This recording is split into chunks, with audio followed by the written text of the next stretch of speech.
I'm Dr. Nathaniel Chin, and you're listening to Dementia Matters, a podcast about Alzheimer's disease.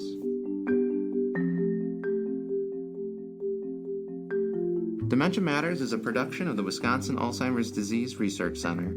Our goal is to educate listeners on the latest news in Alzheimer's disease research and caregiver strategies. Thanks for joining us.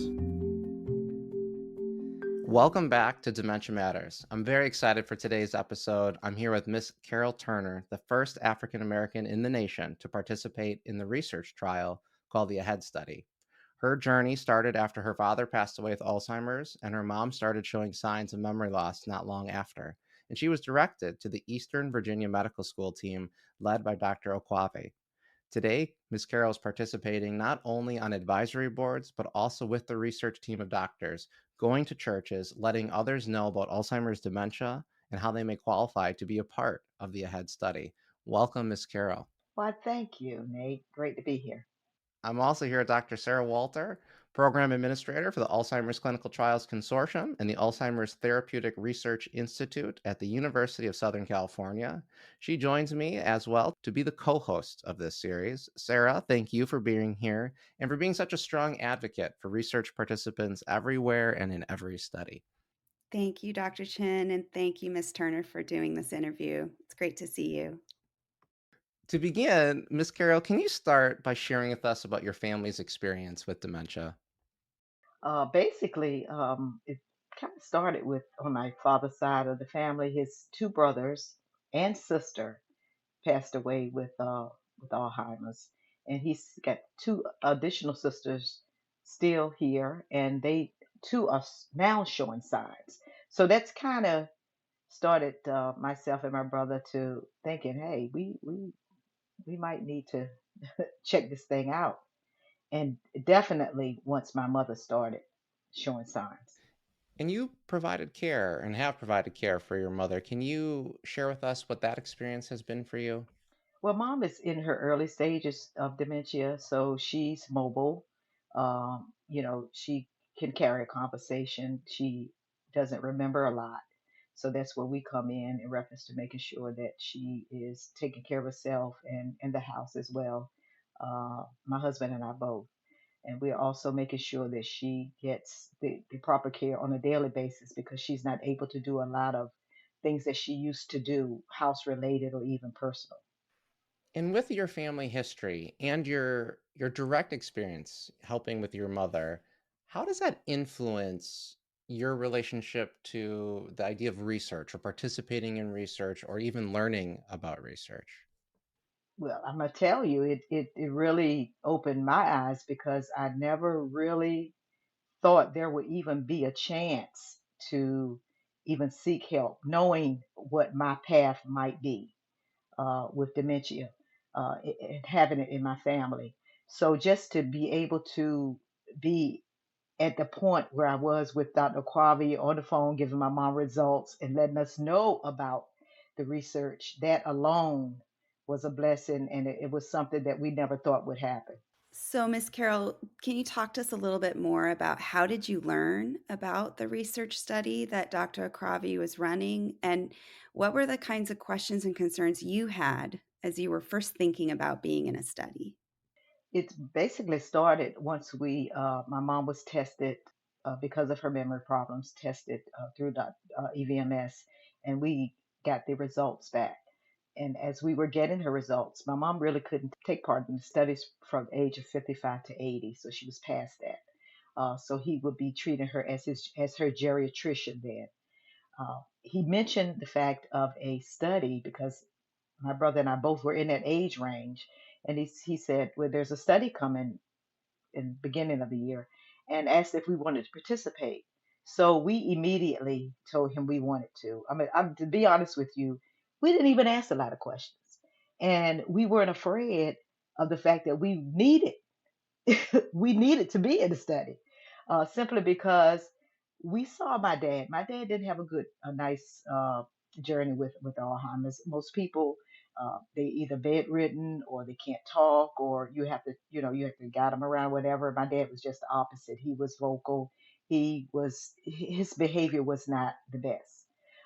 So we definitely knew that we need to get ahead of the dementia. And Dr. Quavi was he was the one that was our savior basically here on earth. Miss Carol, do you feel like then it was appropriate that a clinician, a geriatrician, brings up research in that visit? Because it seems like that was a really important moment for you. Do you feel like that should be done more often? Oh my gosh, yes, definitely. How would we know?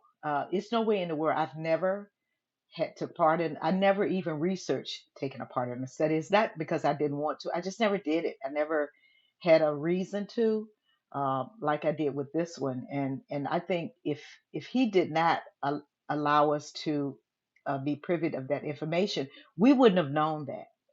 So I think it's very important. I think doctors should be forthcoming with that type of information.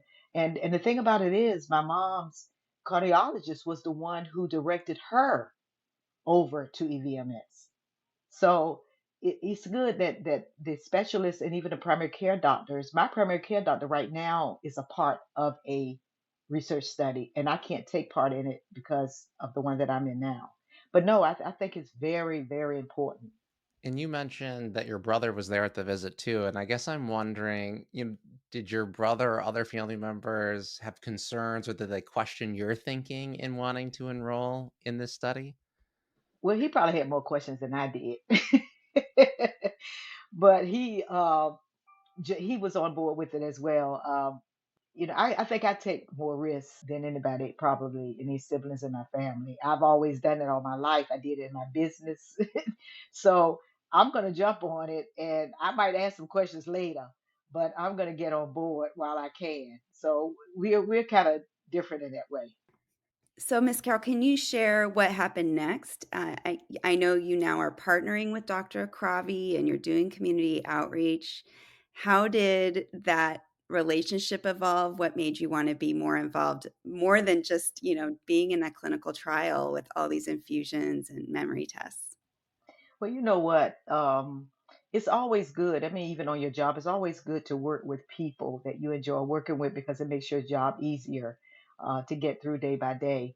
Just like this team, when I started with this team, the care that they gave us, the concerns. I mean, as we were going along with, of course, signing paperwork and things like that. Of course, I had questions in reference to that point because it was more detailed and it was more things in there that I really needed to understand. So they were forthcoming with whatever questions I had. Also, in reference to the testings, everything was plainly explained, and I was able to do some of it, and you know they checked with me to make sure that I didn't have concerns with what I was doing. But with the PET, when I got my PET amyloid results, which that came back high. My amyloid count in my brain was high.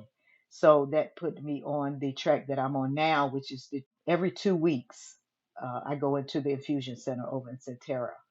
Um, but I'm going to tell you, the team that I in VMS, EVMS, as well as Centera, oh my gosh, you couldn't ask for a better group of people to make you comfortable with what you're doing and something new that you're doing. I never liked needles. I'm going to tell you, I never liked needles. But but this journey has made me endure it, and I'm happy for it. Well, to go from not liking needles to having an infusion every 2 weeks, Miss Carol, that's quite a transition for you. I know it's crazy, isn't it? So, did Dr. Okravi approach you and ask you to help with community outreach, or was that your idea? No, I volunteered for it, and let me tell you about that. We call it Purple Sundays, and there's a community. There are two community workers that they hired for the team that will go out to the churches and let them know what a head study was all about and invite us in to do presentations. Dr. Okwavi, Dr. Nick Najad, who's also a doctor in his office, myself, one Alzheimer's representative, and there's also Dr. Gibson, who basically narrates through everything and talks about basically the study. And as a matter of fact, I just went to one Sunday. And so it could be anywhere in the area that we go to. And we go in and make the presentations, we have literature, and we basically talk about, in order to really understand what Alzheimer's and dementia is all about, you have to go and listen to things like this, because I've learned more than I've ever known about it. I never even knew the difference. I didn't even know there was a difference between Alzheimer's and dementia, and there is. A lot of people don't. A lot of people don't understand that they go out every day and get things out the drugstore. They don't read labels. Our community, and that's basically why we go, because the African American community, the data is not there. We need more data to make sure that it works for us. So we're going to those churches and we're getting those individuals educated. So if they can't take advantage of it, maybe there's somebody. So it's like each one teach one. You go out and you give out the information, whether you can use it, they could take it to someone else, and that's how we are able to go to all the different churches. But it's a wealth of information, and they're able to ask real doctors and a real participant questions, and they do. I've had some interesting questions, um, and I'm really, I really love it. It's like a ministry to me, because I really enjoy letting people know how to take care of their brain, because that's what I'm doing. So why not? Well, that leads into my next question for you, Miss Carroll, which is what types of questions do you or your colleagues, as you go out into the community, what types of questions are you getting when talking about research? Well, the risk factor for one thing. Some people ask, the risk, ask if I've had any kind of reactions from anything, and I haven't. But let me tell you, November 7th will be 2 years for me in this trial. So I will be leaving my two in every 2 week, and I'll be going to once a month. Yay. Okay, back on track. They asked questions like, all right, because we know I could either be getting placebo or the real medicine. And they're asking me, um, how do I feel? Um, what do I think about the fact that I'm basically taking a risk because I don't know what I'm getting, and basically how I feel, because a lot of them are afraid to get in a study. They kind of like, want to know the personal side of it. Once I become a participant, how will I feel? How might I, see as in reference to the reactions and things like that. And Miss Carol, I think one of the stories you shared with me before was really around how you'll get some questions that maybe people feel less comfortable asking the researcher. And I think that's kind of the basis for one of these ideas we have to really work with people that are actively in studies, to partner with them to go out and do community events so that research isn't as frightening, and to make it all more understandable and accessible. So can you talk about that a little bit? Like, is it your role as this participant that's sharing what it's like to be in a study? To be honest with you, we see a lot of like contests. We see a lot of instances where people are being talked about. They're doing this, they're doing that, but you really can't touch them. You can't feel them. You can't get to them. No one sets up anything for you to talk to them. Okay, it's always through a third party. So this is something that, and I also tell people, you see these two doctors here that will actually tell you about the study, what goes on in the study, what to look for in the study. And you can ask them anything you want. You see me, who is actually 2 years in.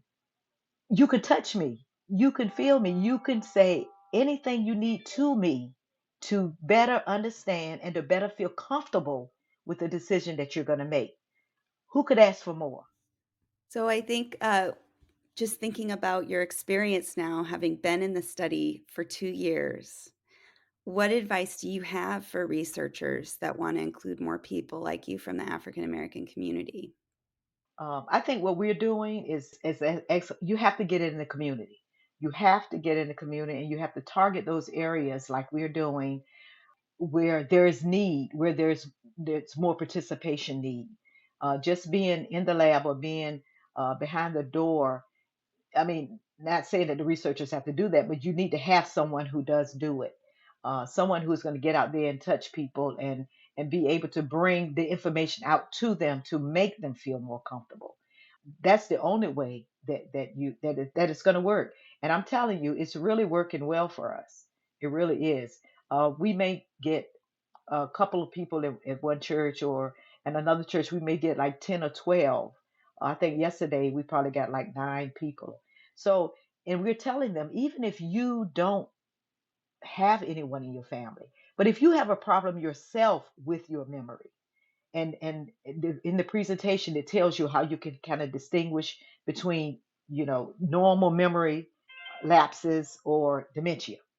So if you have any kind of concern, come and get it checked out. But you can't do that if you're not right there with them, in order to put the point across, or to make them feel more comfortable with, the decision that they really probably should be making.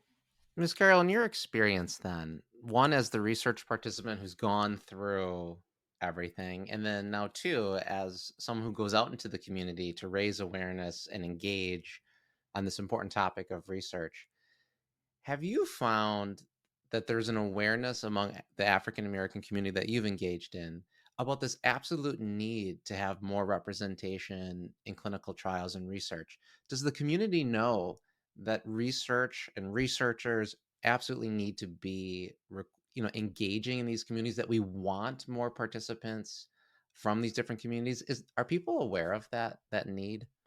I don't know if they're aware of it, because if it's not put before them, they're not going to search it out. I'm telling you, before this trial, I didn't search anything out. So, I mean, they probably can't be any different than me.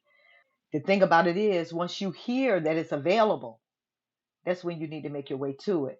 You can't make anybody do anything, but I'm telling you, when we're doing the presentations, you can look in the audience and you can see the attentiveness. You can see, people nodding their heads, and, because one statement was made. Dr. Gibson made a statement. She said, "Do you realize that COVID vaccine was a part of a trial?"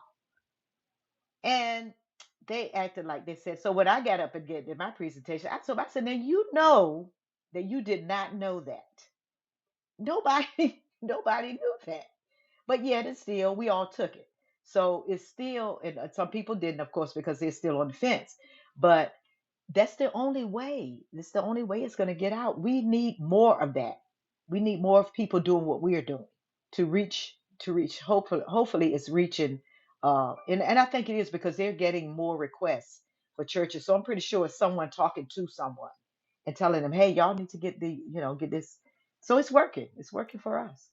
Have you come across any hesitancy or concerns about trust? And there's not a good history here, right, with research in the African American community. And so, have you come across those questions or those encounters where it really is important for researchers to be so transparent and to acknowledge the things that have happened in the past? Has that been a part of your experience at all? Well, let me tell you. The first thing we tell them about Tuskegee, the thing with Tuskegee and the vaccines and things like that. So, uh, letting them know that researchers are so far away from that era, to bring them something that is foolproof, something that is tested and tested and tested, something that they could they could trust and have faith that. One thing, you have to do that within yourself first. I mean, we can bring as much information to them as possible, but they have to trust the process. And that's kind of what we talk about. Having faith. I mean, these are faith based people. Okay. Having faith that this particular trial is going to help you strengthen your brain, help you know who you are later. Because with Alzheimer's, there's no guarantee you even know yourself. So it's going to help you be able to feel more comfortable, um, just to talk to somebody. And we're not even telling them, don't have to commit anything. Just talk to somebody if you feel that you have a need to, and then we'll take care of the rest. I've also Kate is really the forerunner of the researchers in this trial. So I asked Kate if it would be, or I haven't gotten an answer yet though, because it might have something to do with privacy laws or whatever. If I could start a support team with the new participants that are coming on with any kind of questions they might have, since I've gone as far as I have. So I'm still waiting on the answer from that. Yeah, I think that's another thing we've heard from our participants, Miss Carol, is that it can be quite lonely to be in a research study. And I think it's fantastic that your site is looking at ways to support participants, especially early on, as these screening periods can be quite lengthy. And it's a time of a lot of uncertainty. You don't know if you're going to qualify for the study, that those can be really important times to really offer support for people that are considering research. Thank you so much for sharing how your group does this community outreach and how you start with talking about what happened with Tuskegee and how we do research now. I can share we had an advisory board meeting where the scientists did not address Tuskegee up front. And when we started talking about sharing tissue, those questions came up. You know, people started to ask, well, did you ask people if you could share their tissue? So I think that lesson for me from that conversation is that you have to start with that as a foundation. We have to talk about how we do Yeah, you it do. now, and we have to acknowledge the mistakes that were made and atrocities of the past in order to build a trusting relationship. That's true because it is going to come up eventually. So you may as well just hit the nail right on the head. To someone out in the community that's considering participating in research, what would you say to them? Yes, I just wanted to make sure that people understand there are people out here to help. As a Christian, I know God is the ultimate. He also gives other people gifts that they can use to help us on earth. And that's kind of has been the reason why another reason why I took this journey, because I don't know everything, and I know there are people out here in the medical field that know quite more than I do. So I think it would behoove anyone that even has any kind of questions or any kind of concerns to just think about not only just yourself but even your family. If you take care of yourself, that helps your family out as well. So don't make this a selfish decision. Think about others. Well, Miss Carol Turner, thank you for being on this podcast and sharing your story. But more than that, thank you for your participation in a very important study. And I have no affiliation with the AHEAD study, although I do hope to have Dr. Risa Sperling on the show. And if she's listening, an invitation's coming out to her. But Miss Carol, you have taken research. You've really embodied what we hope for the community. You've really enjoyed the experience, but now you're going out and engaging with others. So thank you for the work that you're doing. It's going to make a huge difference for not only just the communities that you're engaging in, but for all of research. So thank you for what you're doing. And Sarah, thank you for all of your advocacy in getting the voices of our participants to researchers, to other communities, and certainly to the public. Thank you, Nate. Thank you for listening to Dementia Matters. Follow us on Apple Podcasts, Spotify, or wherever you listen, or tell your smart speaker to play the Dementia Matters podcast. Please rate us on your favorite podcast app. It helps other people find our show and lets us know how we're doing. If you enjoy our show and want to support our work, consider making a gift to the Dementia Matters Fund through the UW Initiative to End Alzheimer's. All donations go toward outreach and production. Donate at the link in the description. Dementia Matters is brought to you by the Wisconsin Alzheimer's Disease Research Center at the University of Wisconsin-Madison. It receives funding from private, university, state, and national sources, including a grant from the National Institutes on Aging for Alzheimer's Disease Research. This episode of Dementia Matters was produced by Amy Lambright Murphy and Kaylin Rauerdink and edited by Alexia Spevacek. Our musical jingle is Cases to Rest by Blue Dot Sessions. To learn more about the Wisconsin Alzheimer's Disease Research Center, check out our website at adrc.wisc.edu.